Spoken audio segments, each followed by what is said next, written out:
Muy bien, entonces comenzamos a desarrollar ahora el enfoque desde la demanda agregada. Vamos a construir ahora, empezar a construir, vamos a llegar a una serie de elementos, a desarrollar una serie de estructuras para llegar a construir nuestra teoría de la demanda agregada o un enfoque del equilibrio macroeconómico dado un especial énfasis en la demanda agregada o también lo que se conoce como la construcción del modelo ISLM. ¿Sí? Entonces, como ya se le había comentado bastante en la introducción al curso, eh, el modelo ISLM pues se desarrolla o se crea en la o sea, el contexto histórico de la aparición de lo que se denomina este modelo es la Gran Depresión de los años 30. Entonces, Estados Unidos y otros muchos países experimentaron un enorme desempleo y una extraordinaria disminución de la renta, es decir, una recesión o lo que pues eso también ya implica por la profundidad de la recesión, una depresión, una gran depresión en su economía. En el peor año, en 1933, una cuarta parte de la población económicamente activa de los Estados Unidos estaba desempleada, un desempleo bastante alto, muy similar al que enfrenta hoy Colombia, y el PIB real era un 30% menor, inferior al de 1929. Pues en 1929 se da el desplome del Producto Interno Bruto, o sea, un 30%. Noten que en comparación ahora con la crisis actual generada por la pandemia y la disminución del PIB en Colombia en estos momentos es del 15%. Entonces, pues noten el tamaño de la profundidad que fue la crisis del 29. Entonces, estos acontecimientos pusieron en duda la habilidad de la teoría clásica, que es todo lo que hemos venido estudiando a lo largo del curso, para que entonces la teoría clásica parece incapaz de explicar la depresión. ¿Sí? Noten que aquí pasamos de recesión a depresión económica, dada la profundidad de los acontecimientos y las variables. Según esa teoría, entonces la teoría clásica, entonces la renta nacional depende de las ofertas de los factores y de la tecnología existente, ninguna de las cuales varió significativamente entre 1929 y 1933. Surgió la necesidad entonces de un nuevo modelo para explicar la recesión económica tan grande y repentina y ofrecer soluciones que pudieran mitigar las penurias económicas que padecían tantas personas. Entonces, pues este fue el acontecimiento histórico en la economía muy relevante que da a que todo el mundo se cuestione, entonces cuestiona el marco teórico en esa época, que era la teoría clásica. Entonces ahí aparece en el 36 John Maynard Keynes, el profesor John Maynard Keynes, entonces revoluciona la economía cuando publica el libro The General Theory of Employment, Interest and Money. Entonces ahí crea su obra, la publica y comienza una especie de revolución conceptual, académica, teórica, empírica en las ciencias económicas. Entonces Keynes propuso una nueva manera de analizar la economía que presentó una alternativa a la teoría clásica. Criticó la teoría clásica por suponer que la oferta agregada era la única variable, entonces los elementos que hemos venido estudiando, capital, trabajo y tecnología, tanto de el flujo circular de la renta como el tema de todo lo que hemos venido hablando del crecimiento económico y del modelo de Solow. Eso era como la estructura teórica o el paradigma en ese momento hasta el 29. De ahí para acá entonces comienza todo un debate y todos unos cuestionamientos. Entonces, todo esto era que determinaba la renta nacional, el capital, trabajo y tecnología.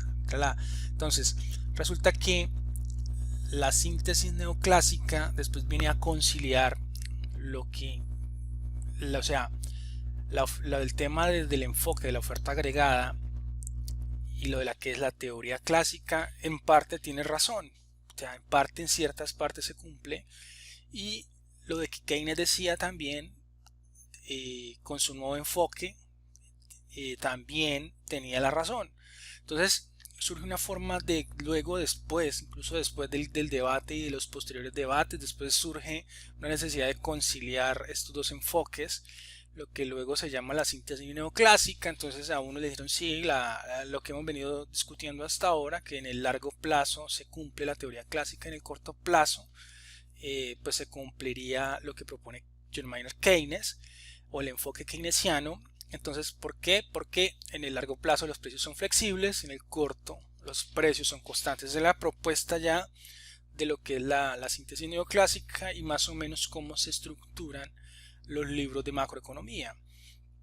Entonces el objetivo es identificar las variables que desplazan la curva de demanda agregada, alterando la renta nacional o el PIB, lo mismo. También se examina más extensamente los instrumentos que pueden emplear los responsables de política económica para influir en la demanda agregada. El gobierno puede influir en la demanda agregada tanto con la política monetaria como la política fiscal. Entonces ahí ya también tenemos que empezar a estudiar los instrumentos que tienen digamos, el Estado, un gobierno, que son la política monetaria y la política fiscal, que también empiezan a determinar la demanda agregada.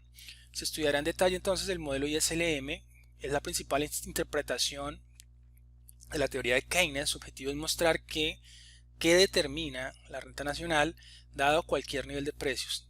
Entonces hay dos formas de interpretar este ejercicio.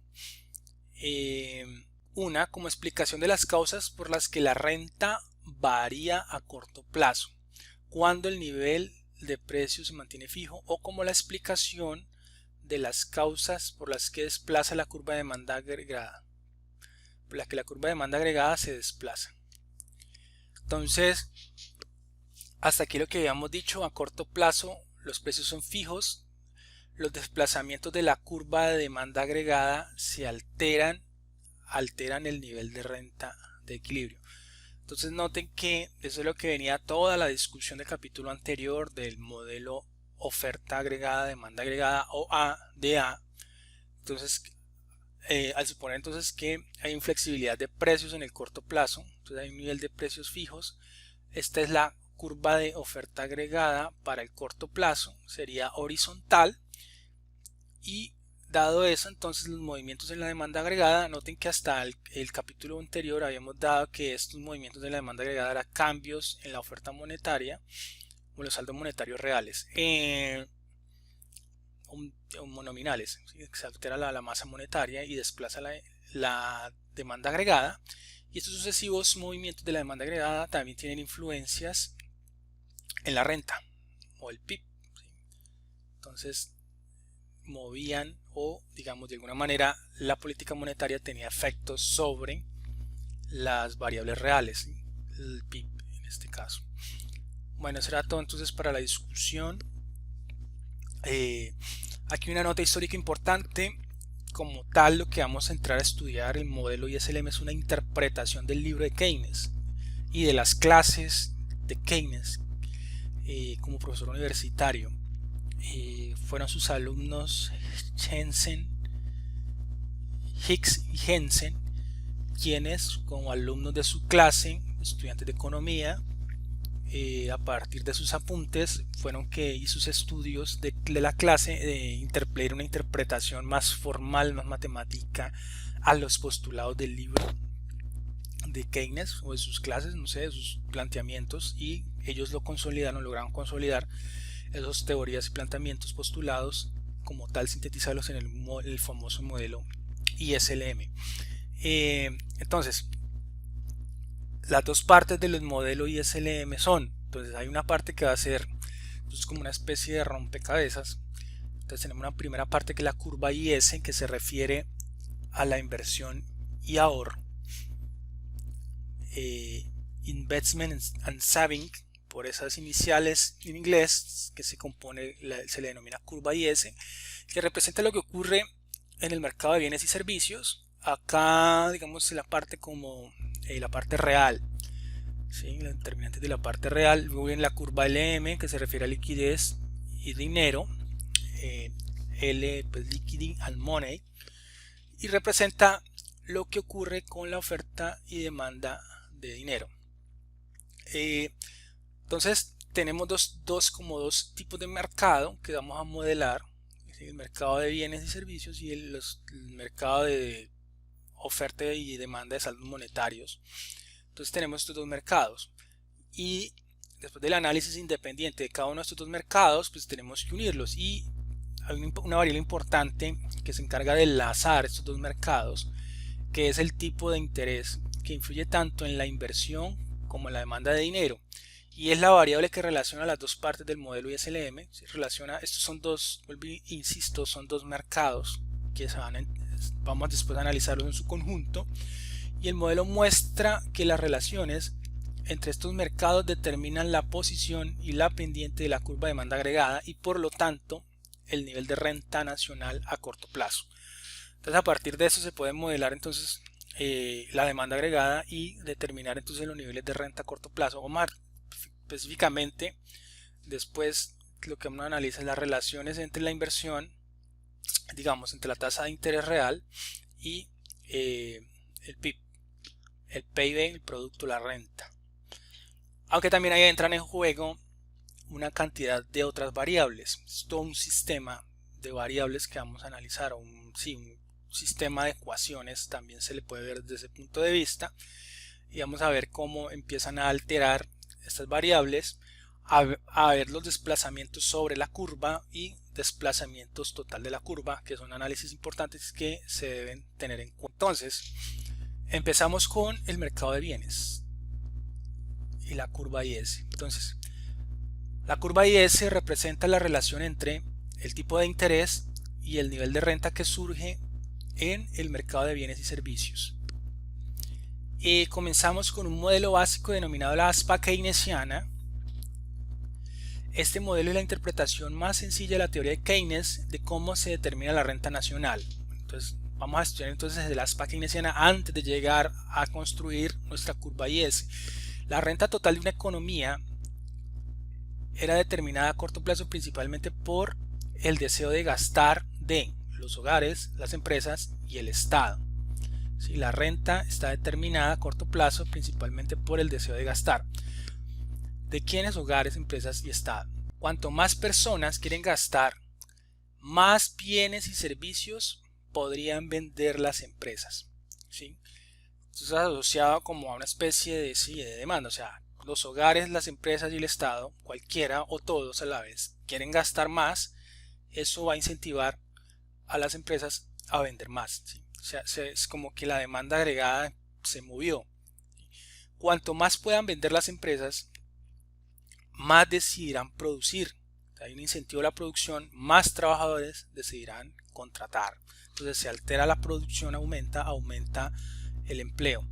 Entonces hay dos conceptos importantes que hay que tener en cuenta. El gasto efectivo es la cantidad que gastan los hogares, las empresas y el Estado en bienes y servicios, que va a ser igual al PIB. Entonces esta igualdad pues ya la habíamos estudiado, ¿cierto? Lo que se gasta como tal, lo que se llegan a gastar como tal, o sea el ejercicio efectivo o real en la demanda de los hogares, las empresas y el Estado por bienes y servicios, pues eso tiene que ser igual al Producto Interno Bruto. Pero también hay un gasto planeado, que es la cantidad que les gustaría gastar a los hogares, las empresas y el Estado en bienes y servicios. Pero es importante que estos dos elementos, aunque tan parecidos, pues no son iguales. O sí se puede llegar a una igualdad, pero no en todo momento son iguales. ¿Por qué habría de ser el gasto efectivo distinto del gasto planeado? Entonces, aquí algo que concilia esto pueden ser las existencias de inventario de las empresas.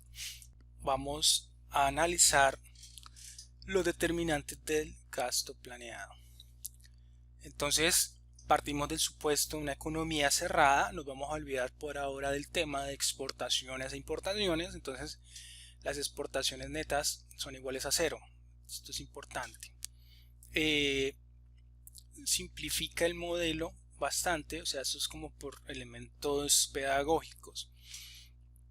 pero después este supuesto se puede levantar y digamos la consistencia en los elementos fundamentales, a las conclusiones fundamentales que vamos a llegar van a ser las mismas, aún después de que agreguemos las exportaciones netas, que eso es un modelo aparte.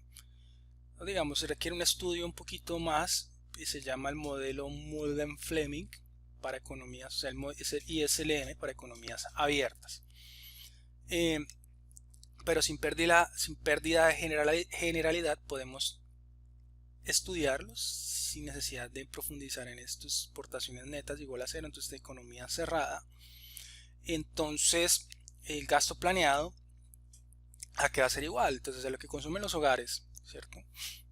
Voy a agrandar acá, a lo que consumen los hogares, que es consumo, más lo que consumen las empresas, que va a ser inversión, más las compras del Estado, que es el gasto de gobierno, que se simboliza por la letra G.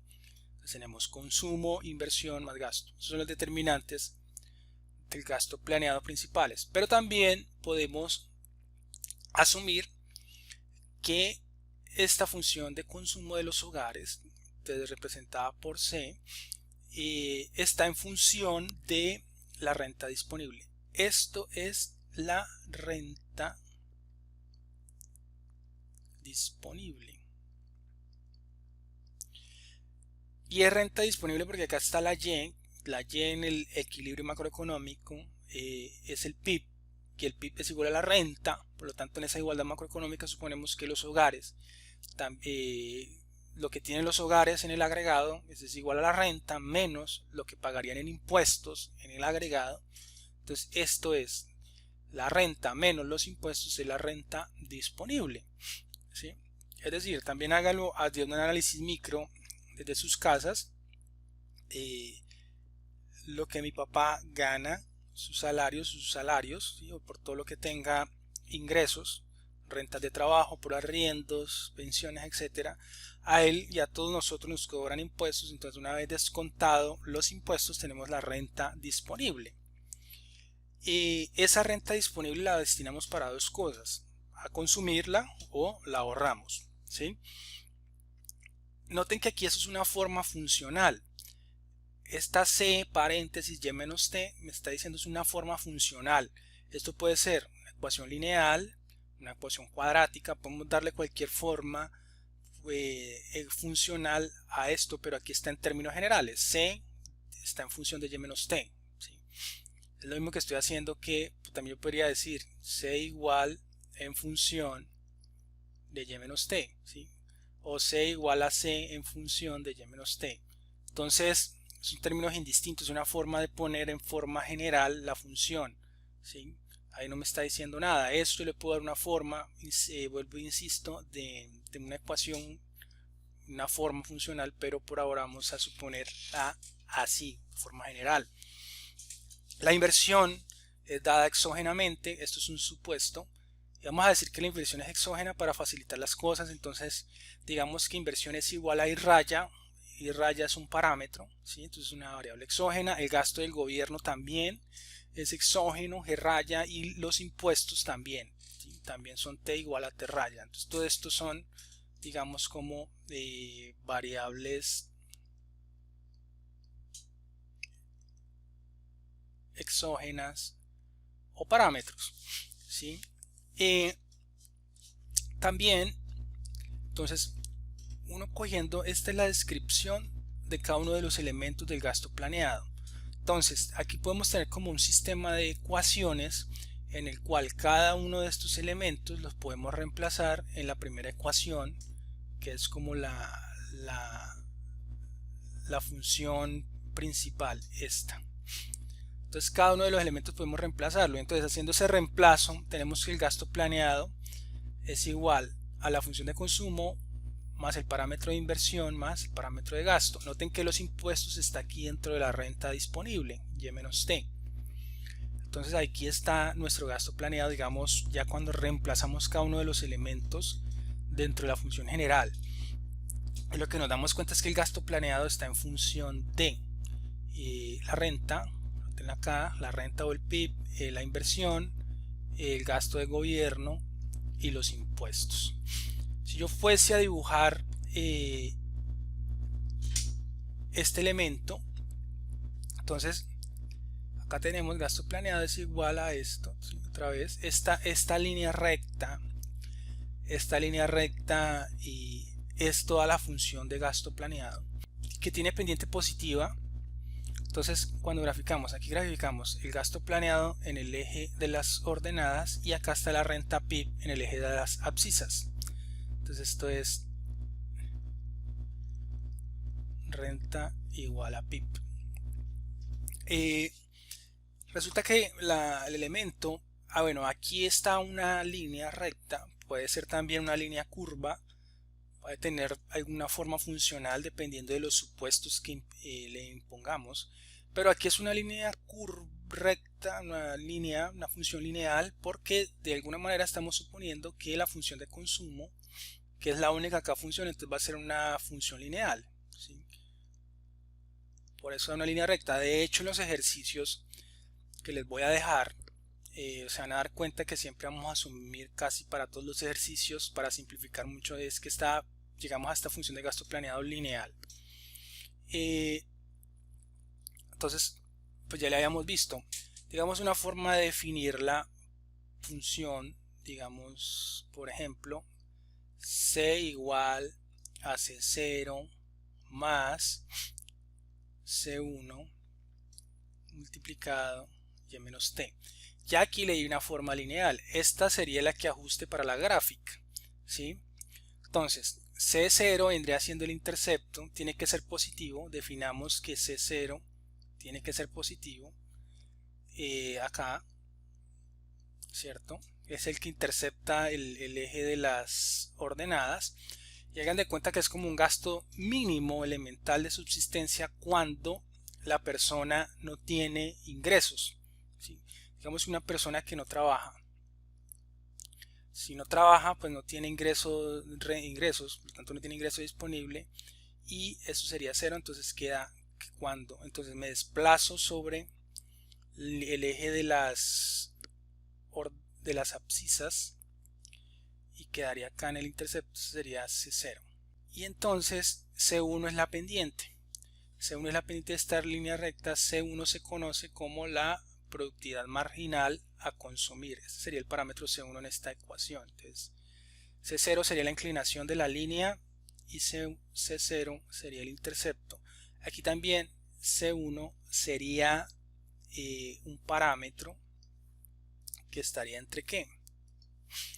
Este parámetro estaría entre 0 y 1. Es la proporción, o hagan de cuenta, es como un porcentaje que hay entre, yo les había dicho, la renta disponible. Después de que pago impuestos puedo destinarlo a dos cosas, o a consumir o a ahorrar. Entonces la proporción de la renta que destino a consumir está dada por ese parámetro C1, que es la propensión marginal a consumir. Se denomina así PMC, que me está dando la inclinación de la línea, ¿sí? Por ejemplo, si yo digo que yo tengo una PMC de 0.6, ¿qué estoy diciendo? Que por cada 100 pesos, si mi renta es de 100, ¿sí? Entonces quiere decir que me gasto 60 en consumo y el otro 40 que lo hago. Piensen, 3, 2, 1, pues lo ahorro, ¿sí? 60 lo consumo y 60 consumo, 40 ahorro. Esa es la esencia de la interpretación de la productividad marginal a consumir, ¿sí? O supongan que tenemos una productividad marginal a consumir de 0.7. Entonces, por esos cada 100 pesos que me gano, voy a consumir 70, ¿sí? O el 70%. Y si es 0.8 sería el 80%, si es 0.9 el 90%, alguien que solo se consume casi el 90% y ahorra el 10%, y así sucesivamente. Esa es la interpretación de la productividad marginal a consumir. Ahora ya hemos estudiado entonces todo lo que es el gasto planeado. Ahora venimos a la economía de equilibrio. Entonces tenemos que recordar que el gasto efectivo era igual al PIB, y igual al PIB, ¿cierto?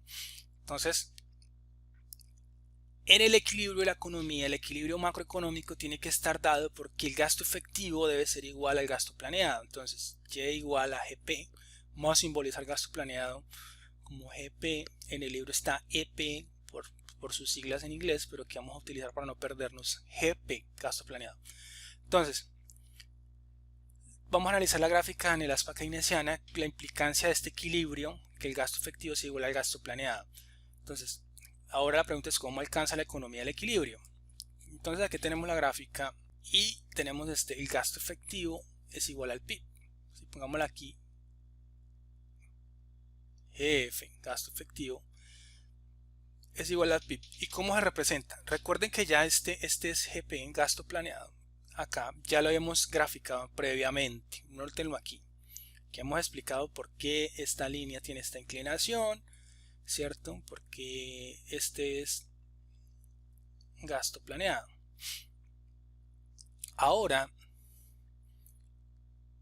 ya, digamos, dándole la explicación a toda esta línea inclinada, vamos a ver esta que aquí dice 45 grados, ¿cierto? Entonces resulta que si en el eje de las abscisas tengo la renta a la producción, que es Y, acá tengo el PIB en el eje de las abscisas, y aquí tengo el gasto planeado y el gasto efectivo. Gasto planeado, gasto efectivo en el eje de las ordenadas. Noten que eso es una recta de 45 grados, pues me está diciendo que la equivalencia es que el gasto planeado y el gasto efectivo es igual al PIB, pues quiere decir, entonces, ¿por qué tiene 45 grados? Porque esta es la inclinación. Si yo aquí me muevo, digamos, si yo aquí me muevo 100 pesos, en este movimiento horizontal, en la misma recta, pues en el sentido vertical tendré que haberme movido 100 pesos. ¿Sí?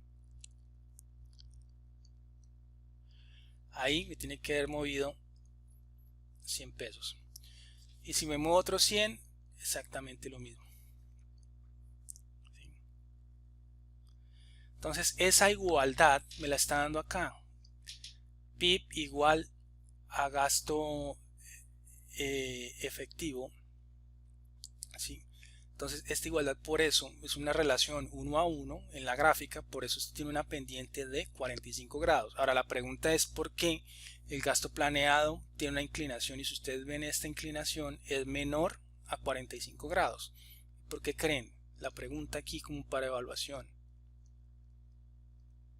¿Por qué la inclinación del gasto planeado es menor a la recta de 45? ¿Qué lo determina? Entonces ahí lo dejo para que consulten. Voy a limpiar la gráfica. Entonces, de nuevo estamos sobre la aspa keynesiana, ya limpiamos acá. Ahora, el equilibrio. ¿Por qué el equilibrio? ¿Cómo se llega al equilibrio? O sea, el equilibrio aquí está en el punto A. Aquí está igualado el gasto efectivo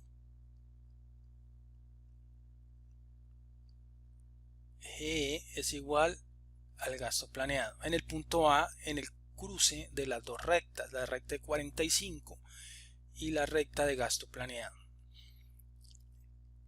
Ahí está la renta de equilibrio, pero en algún momento la economía pues no necesariamente tiene que estar siempre en equilibrio, ocurre un desequilibrio.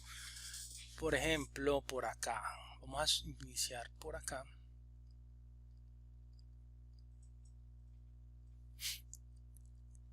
En Y1. Entonces, en este punto nuevo Y1, acá vamos a mirar que hay un desfase en que el gasto planeado o el deseo de los hogares de consumir, de adquirir bienes y servicios, de las empresas y del gobierno, cualquiera de los, uno de los tres o cualquiera, es menor al nivel de producción de la economía. Entonces miren, noten acá que la distancia está dado acá, hay un desequilibrio. Entonces el PIB, en este caso, que es gasto efectivo, el PIB está por encima, o sea, la demanda está por debajo acá. Noten aquí que este desfase muestra que la demanda agregada está por debajo del PIB. Entonces, ¿qué tienen que hacer las empresas? Venden menos, entonces lo que empiezan a hacer es acumular inventario. Y pues si están vendiendo menos, tienen un desincentivo. Lo que van a hacer es que en los siguientes periodos van a empezar a disminuir su producción y van a empezar a despedir trabajadores. En ese efecto, a lo que empiezan a despedir los trabajadores y a disminuir sus ventas, es decir, disminuyen sus ingresos como empresas, pues la economía se va moviendo de este punto Y1 hasta acá. Se va moviendo hacia la izquierda. Miren la flecha, ¿sí? Y vuelve una especie de ciclo, hasta que se sigue moviendo poco a poco hacia la izquierda, hasta que llega otra vez a la renta de equilibrio. Ahora limpiamos pantalla y vamos a analizar el caso contrario. Supongamos que la economía se encuentra desde el punto de equilibrio, supongamos que se encuentra por debajo del punto de equilibrio, digamos en una parte del PIB de la renta a la izquierda, acá Y2. Entonces aquí, ¿qué tenemos? Resulta que aquí en este punto la demanda, miren acá donde cruza la demanda, está, o el gasto planeado está por encima de el gasto efectivo o el PIB, ¿sí? Está por encima. Aquí, miren la distancia acá. Entonces, en ese momento, digamos, las empresas tienen un incentivo, dicen los hogares, las empresas y el gobierno están demandándonos mucho más de nuestra capacidad de producción, que es aquí en la recta de 45. Entonces, cuando sucede eso, las empresas tienen un incentivo a, entonces, ¿qué hacen? Cogen su inventario y comienzan a sacar inventario. Sacan el inventario, lo venden, lo siguen vendiendo, notan que se sigue vendiendo, que la economía va muy bien. En ese sentido, comienzan a subir salarios, también tienen mayor ganancia. Noten que por el flujo circular de la renta, pues eso se le va acá, hay un desplazamiento de acá hasta este punto. ¿Sí? Vamos a agrandar mucho más. Hay un desplazamiento porque entonces eso que se va en mejores ventas, etcétera, se va hacia la renta. ¿Sí? O sea, después de un ejercicio aquí vertical, este aumento, que es el ejercicio de las empresas, mayores ventas, disminución del inventario, mayores ventas, se traduce en que van a pagar, porque la economía va bien, van a pagar mejores salarios, van a tener mejores ganancias. Esos dos componentes en parte de la renta. También van a verse necesitados de contratar más trabajadores, por lo tanto en el agregado la economía se va a empezar a desplazar en este sentido acá, se desplazó a la derecha, pero vuelve nuevamente el ciclo y pues una vez que los hogares tienen mejores salarios y mejores ganancias de esos dos componentes de la renta, pues entonces van a verse estimulados a demandar más, demandan tanto por consumo como inversión. Entonces eso también hace que nuevamente se desplace un poquitito hacia arriba, luego nuevamente otra vez en sentido horizontal acá en los efectos de las rentas ganancias, y vuelve y sube, y hay como un efecto de varios ciclos como bucles hasta llegar otra vez al punto A de equilibrio. Entonces esa es más o menos la dinámica o la lógica de el aspa keynesiana. Tanto si nos ubicamos por acá arriba, que aquí en este caso hay un exceso de oferta, podemos llamar, claro, el PIB es mayor a lo que se demanda, y en este caso aquí hay un exceso de demanda cuando estamos a la izquierda del punto A, ¿sí? Entonces eso. Entonces ya vemos cómo la economía alcanza el equilibrio. Ahora pasamos a analizar dos elementos importantes: la política fiscal y el multiplicador. Esos elementos vienen por los efectos de la compra del Estado, o sea, este es el elemento G en nuestro marco analítico de la aspa keynesiana. Entonces, ¿cómo afectan las variaciones de la compra del Estado a la economía? Como constituyen un componente del gasto, cuando aumentan, también aumentan el gasto planeado, dado cualquier nivel de renta. El gobierno o el Estado llega y decide aumentar el gasto público. Entonces ustedes saben que ese es un componente del gasto. Entonces, pues no se traslada inmediatamente. Lo que va a ocurrir es que vamos a tener acá inicialmente, acá va a estar la demanda por encima, el gasto planeado va a estar por encima del efectivo del PIB. Aquí vamos a tener en este punto inicial un exceso de demanda. Entonces vuelve y opera el efecto. Entonces, el gobierno, por efecto del gobierno que está demandando bienes y servicios, todos se lo están comprando a las empresas, parece que la economía va bien, eso tiene unos efectos en la renta, ¿cierto? Eso se va para mayores salarios, mayores ganancias o a incrementar los niveles de empleo, las existencias también aumentan, o sea, todo esto desplaza el nivel de PIB y este desplazamiento del nivel de PIB pues significan mejores salarios, mejores rentas y esto también se traduce nuevamente en mayor demanda y así en un elemento como una especie de escalera iterativo en sucesivas veces sucesivamente hasta llegar al nuevo equilibrio que es el punto B. Entonces noten que aquí el elemento principal es que el aumento o la distancia que ustedes miran acá inicial del gasto del gobierno, esto acá es delta de G, esta distancia entre estas dos barras es más pequeña que la distancia total que hay aquí, tanto aquí como acá. ¿Sí? En los aumentos o el efecto que tiene en el gasto planeado, esas distancias son mucho más grandes y también en el tema del PIB acá. Estas diferencias de márgenes son mucho más grandes que lo que aumentó el gasto del gobierno. Entonces, lo que uno ve aquí es que inicia la variación inicial de las compras del Estado, aumentan. Entonces hay una primera variación del consumo que se multiplica este aumento del gasto por la proporción marginal a consumir, que es en alguna medida este análisis que yo estoy haciendo. Voy a limpiar acá. Es este análisis que yo estoy haciendo. El incremento en G es esta distancia.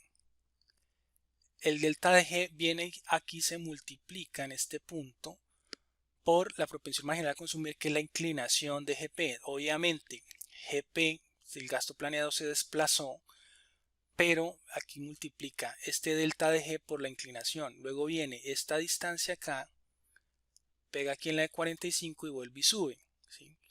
Y aquí nuevamente hay un incremento multiplicado dos veces por la propensión marginal a consumir. ¿Sí? Luego hay una segunda variación que multiplica es por el cuadrado de la propensión marginal a consumir por el delta de G. Y luego hay una tercera variación y es PMC al cubo por delta de G. Todo esto que yo les he mostrado aquí iterativo como una forma de escalón son las sucesivas veces que tiene que pasar la economía como una especie de transición hasta llegar del punto A al punto B. En la forma, esta es en la forma gráfica. En la forma del álgebra me está diciendo esto, ¿sí? Que hay una primera variación. Entonces el delta de G multiplica la propiedad marginal a consumir porque se encuentra con la inclinación de la pendiente del gasto planeado.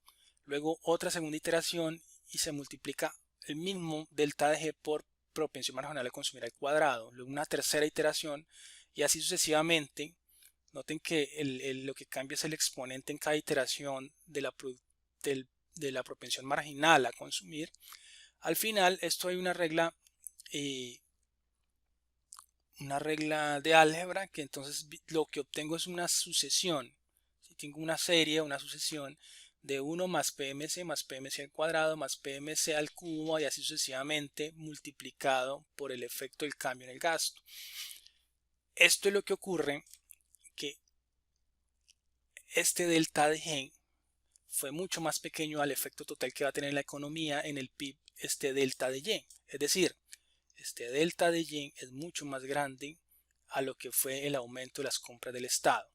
¿sí? Y ustedes pueden verlo también en la forma gráfica, que la distancia, tanto en el eje de las abscisas como el de las ordenadas, es decir, el vertical y el horizontal, van a ver que el cambio, la expansión fue mucho más grande, el efecto final entre el punto A al punto B, que el delta de G, el cambio en G. ¿Sí? Entonces, esto es lo que se denomina acá, todo eso que tengo acá entre paréntesis, es lo que se denomina el efecto multiplicador. El efecto multiplicador. Entonces resulta que las variables exógenas en este modelo de la aspa keynesiana tienen un efecto multiplicador cuando las movemos, ¿sí? Entonces acá nuevamente esto lo podemos hallar a partir de una serie, una sucesión. Este es el efecto multiplicador, este es el delta de G, este es el cambio en el PIB.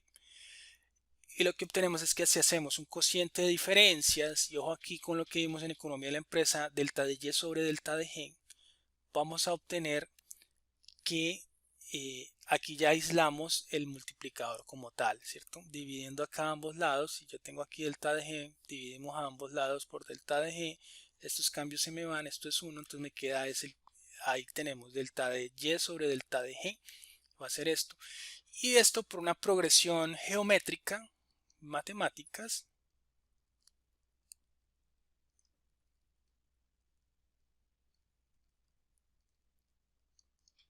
por una especie de progresión geométrica puedo llegar al despeje y decir que delta de Y sobre delta de G, es decir, el efecto, esto es delta de Y sobre delta de G, el efecto del incremento en el gasto en el PIB, pues va a estar dado por esto, que es 1 sobre 1 menos propensión marginal a consumir.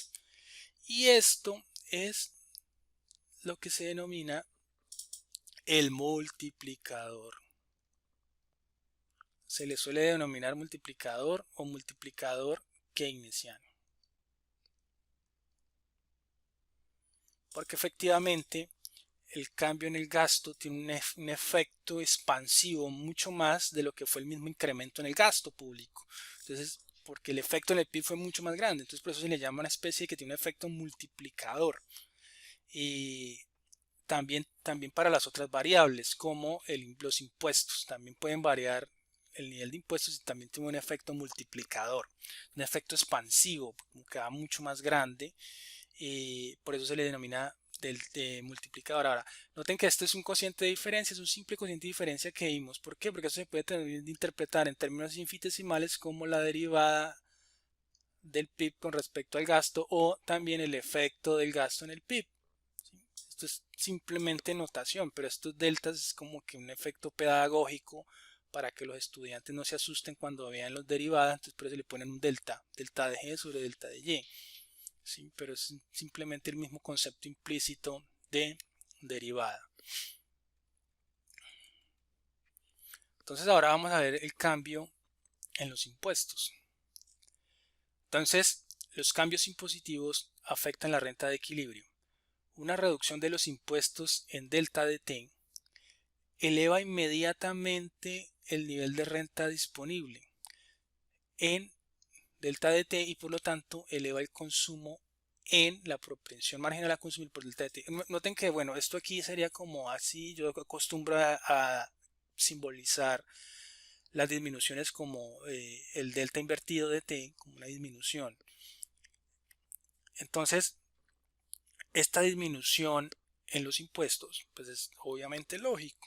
Si a mí, o mis papás, o mi hogar tiene un nivel determinado de impuestos, de alguna manera el gobierno los disminuye, pues voy a tener más renta disponible. Entonces, dado un nivel cualquiera de renta, Y, ahora el gasto planeado es mayor. La curva de gasto planeado se desplaza en sentido ascendente, propensión marginal a consumir por delta de T. Entonces, noten que los impuestos también desplazan la curva de gasto disponible, gasto planeado. Es la misma manera que un aumento de las compras del Estado produce un efecto multiplicador en la renta, lo mismo ocurre con la reducción de los impuestos. Entonces, el efecto de la reducción de los impuestos, acá está mal, acá es delta de T. El efecto de delta de T en el PIB va a ser entonces menos propensión marginal a consumir multiplicado por este que ya habíamos hallado, 1 sobre 1 menos propensión marginal a consumir, que era el multiplicador keynesiano. Aquí este efecto es negativo porque tengo que el PMC es negativo inicial, entonces todo aquí el efecto es negativo. O sea, si aumento los impuestos, va a tener un efecto negativo en el PIB. Esto va a ser inicialmente menor a 0. Ahora, a la inversa, si disminuyo los impuestos, pues esto va a ser positivo. Entonces hay que tener cuidado aquí con los análisis, ¿sí? Y hay que notar que el multiplicador de los impuestos es menor al multiplicador del gasto. Eso es importante. Entonces, vamos a hacer un ejemplo con numeritos. Supongamos que tenemos una propensión marginal a consumir de 0.6. ¿Qué significa esto? Que por cada 100 pesos que tengo de ingresos, me voy a consumir el 60%, o por cada 1.600, o por cada 100.000, 60.000. Es eso, una proporción, eso es un número entre 0 y 1, es un porcentaje, la proporción de la renta disponible, cuánto me voy a consumir, entonces 0.6. En esto, el multiplicador keynesiano pues daría que delta de Y sobre delta de G va a ser igual a 1 sobre 1 menos 0.6. ¿Y eso a cuánto es igual? Pues 1 menos 0.6, 0.4, 1 sobre 0.4, 2.5. Este es el multiplicador keynesiano. Fácil. Ahora, para la misma proporción marginal a consumir, vamos a seguirla aquí, vamos a utilizar a calcular el multiplicador de los impuestos. Entonces el efecto de un cambio en los impuestos en el PIB o en la renta. Entonces, ahora noten que aquí haya cambiado, la fórmula es propensión marginal a consumir sobre 1 menos PMC. Y eso aquí es igual, entonces aquí es 0.6 sobre 1 menos 0.6 sería igual a 0.6 sobre 0.4, que es un menos 1.5. Analizando eso en términos absolutos, entonces uno que puede decir, vamos a poner eso en términos absolutos. ¿Cuál es mayor? Ojo que acá es delta de t. Esto es mayor, igual o menor igual a este elemento. 1 sobre 1 menos PMC. Y haciendo este comparativo entre el efecto del gasto, porque este es el multiplicador del gasto. Míralo acá, este es el multiplicador del gasto. Y este es el multiplicador de los impuestos.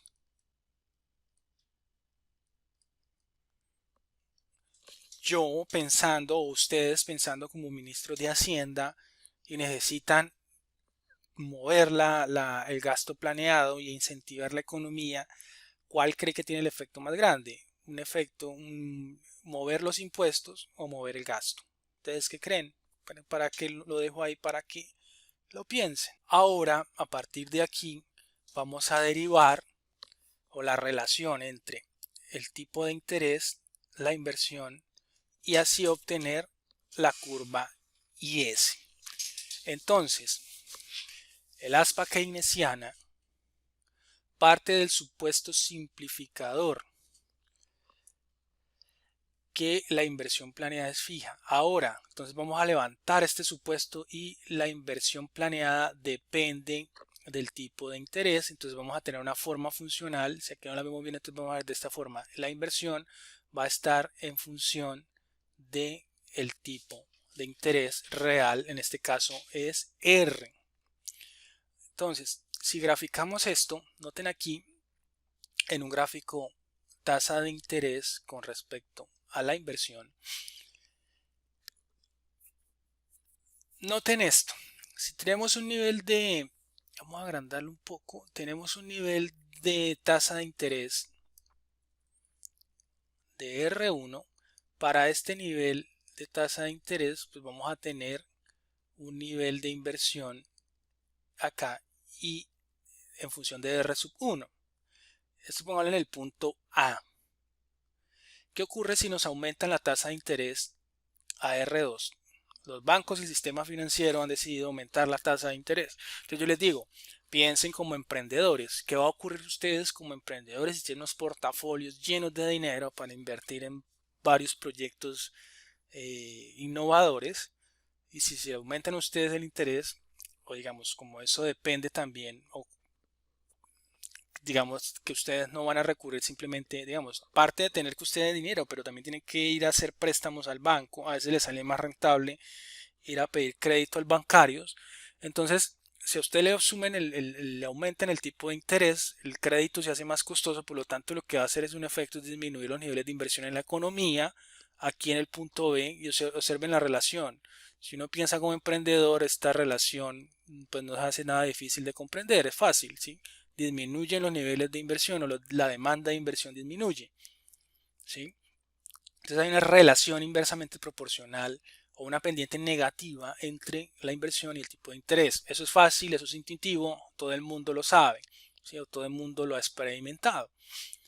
Entonces, este aumento del interés real que disminuye el tipo de niveles de inversión de la economía.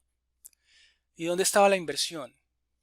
Pues estaba acá, en el gasto planeado, que era igual a consumo más inversión más gasto de gobierno, era uno de los elementos del gasto planeado. Si aquí el efecto de la tasa de interés fue disminuir acá, mírenlo acá, disminuyó los niveles de inversión, entonces me está afectando un componente del gasto planeado, es decir, esta I me disminuye, por lo tanto me va a desplazar toda la curva de gasto planeado aquí, de GP1 a GP2, y aquí está, digamos, vamos a graficar aquí como un delta invertido, la disminución de los niveles de inversión.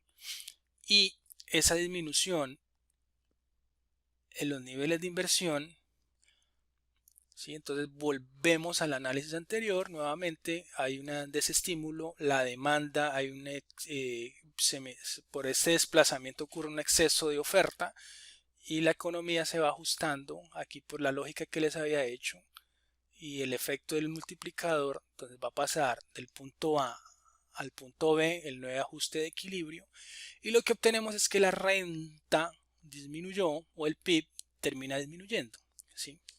De Y1 a Y2 pasa del equilibrio A, del punto A en equilibrio al punto B. Entonces lo que tenemos es que hay un efecto en que el aumento del tipo de interés me termina disminuyendo el nivel del PIB. Y esto en una gráfica, pues podemos obtener, ¿qué hemos dicho entonces? Aumenta de R1 a R2. Noten que este análisis está enganchado aquí con estas dos gráficas, simplemente que no me caben en la diapositiva o me queda muy incómodo, entonces lo pongo acá. Aumentó el nivel de interés real de R1 a R2. Eso va a obtener un efecto en que disminuyó el PIB de la economía de Y1 a Y2. Entonces tenemos dos puntos. Este punto acá, que era el punto A, y este era el punto B. Entonces de ahí podemos derivar esta relación.